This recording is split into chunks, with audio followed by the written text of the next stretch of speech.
မုံရွာမန္တလေးလမ်းပိုင်းမှာမိုင်းရှာစစ်သားတွေမိုင်းဆွဲခံရဆိုတဲ့သတင်းကိုတင်ဆက်ပေးမှာဖြစ်ပါတယ်။စကိုင်းတိုင်းမုံရွာမန္တလေးကားလမ်းပိုင်းမှာမိုင်းရှာထွက်လာတဲ့စစ်တပ်ဖွဲ့ဝင်တွေကိုမိုင်းဆွဲခဲ့တယ်လို့မုံရွာ Dynamite STF ကမနေ့ကသတင်းထုတ်ပြန်ပါတယ်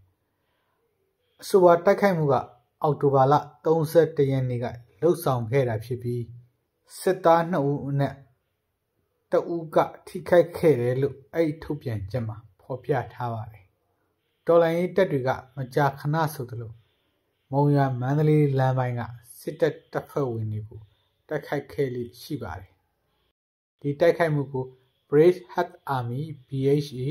မုံရွာ Dynamite STF နဲ့ချင်းတွင်း Fighter Group တို့ကဆောင်ရွက်ခဲ့တာဖြစ်ပါတယ်